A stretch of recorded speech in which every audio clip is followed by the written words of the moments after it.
মাননীয় কেন্দ্ৰীয় মন্ত্ৰী পবিত্ৰ মাৰ্ঘেৰিটা যোৰহাটৰ মাজমজিয়াত এটি শীত তাপজনিত অত্যাধুনিক মহিলাসকলৰ সকলো ধৰণৰ প্ৰয়োজনীয় সুবিধা থকাৰ লগতে চেনিটাৰী নেপকিনৰ পৰা মাতৃ দুগ্ধবান কোঠাৰ প্ৰয়োজনীয়তা অনুভৱ কৰি যোৰহাটীয়া ৰাইজলৈ সাংসদ পুঁজিৰ পৰা 50 লাখ টকাৰ অনুদান আগবঢ়োৱাৰ কথা ঘোষণা কৰে। যোৰহাট জিলা বিজেপি সভাপতি হেমন্ত কলিতাই আদৰণি ভাষণ আগবঢ়োৱা স্নেহা শিক্ষৰ অনুষ্ঠানত কেন্দ্ৰীয় মন্ত্ৰী পবিত্ৰ মাৰ্ঘেৰিটাই ৰাজনৈতিক ভাষণৰ পৰিৱৰ্তে সুগন্ধি পখিলাৰ কৰি হীৰেণ ভট্টাচাৰ্যৰ জনপ্ৰিয় কবিতা মোৰ দেশ আবৃত্তি কৰি উপস্থিত ৰাইজক আমোদ দিবলৈ প্ৰয়াস কৰে। যোৰহাটৰ প্ৰায় 70টাৰো অধিক সামাজিক অনুষ্ঠানৰ লগতে যোৰহাট জগন্নাথ বৰুৱা মহাবিদ্যালয়ৰ সহপাঠী বন্ধু মহলৰ উপৰি জ্যেষ্ঠ নাগৰিকসকলে স্নেহা শিক্ষা আৰু শুভেচ্ছা প্ৰদান কৰে। কেন্দ্ৰীয় মন্ত্ৰী পবিত্ৰ মাৰ্ঘেৰিটাই কিষাণ একাডেমীৰ ছাত্ৰ ছাত্ৰীসকলৰ লগতে বন্ধু মহলৰ লগতো পোনপটীয়াকৈ মত বিনিময় কৰি বিভিন্ন অভিজ্ঞতাৰ বিষয়ে বিৱৰি সুঁৱৰি আৱেগিক হৈ পৰে।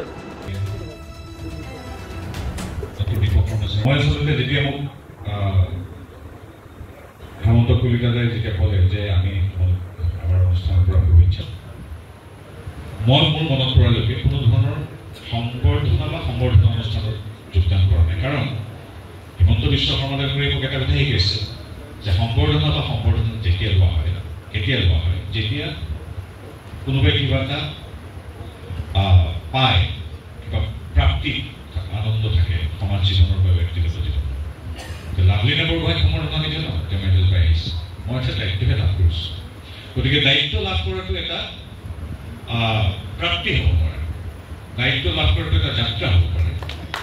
দায়িত্ব লাভ কৰি কিবা আপুনি কিবা কৰিব লাগিব, এটা ফল থাকিব লাগিব, তাৰপিছত সম্বৰ্ধনা জনাব পাৰে। গতিকে খুব সুন্দৰভাৱে যোৰহাটৰ মানুহকে নিব সাংস্কৃতিক সাহিত্যিকভাৱে বহুত উৎসৱ মান বিশিষ্ট।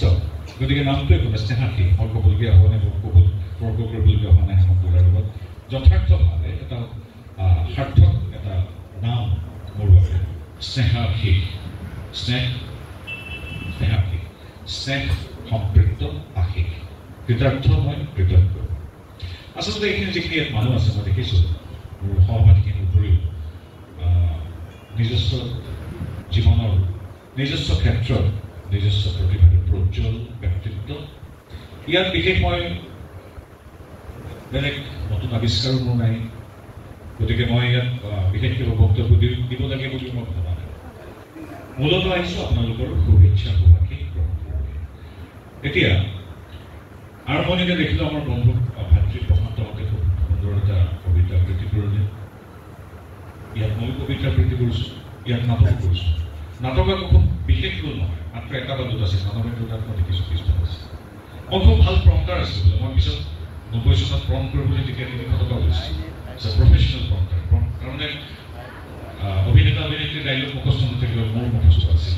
গতিকে পৃষ্ঠা যদি ইফাল সিফাল হ'লে মই সুন্দৰভাৱে প্ৰম্পট কৰিব পাৰিছোঁ, আৰু সেইটো মোক সহায় কৰিছিল। মই মোৰ বোধে টকা লোৱা প্ৰম্পটাৰ জৰিয়তে মই প্ৰথম আছিলোঁ। পাণ্ডুলিপি কৰে আয়োজন, তখন গল্পের তরে জোনাকির রঙে ঝিলমিল, সব পাখি ভরে আসে, সব নদী ঘুরায়, এই জীবনের সব লেনদেন, হাতে শুধু অন্ধকার, মুখোমুখি বসিবার নাটকে বনলতা সেন। ধন্যবাদ এই দুগ্ধপানৰ বাবে। আৰু আমাৰ প্ৰকৃতিৰ যেতিয়া আমন্ত্ৰণ আহে তেতিয়া বা ধুনপেচ কৰিবৰ বাবে এনেধৰণৰ কামৰ বাবে কেতিয়াবা এটা ধুনীয়া বাট শীততাপ নিয়ন্ত্ৰিত এটা ঘৰ যদি চহৰৰ মাজমজিয়াত থাকে, তেতিয়া তাত আৰু আনুষংগিক কথাও থাকে, চেনিটাৰী নেপকিনৰ পৰা আদি কৰিব।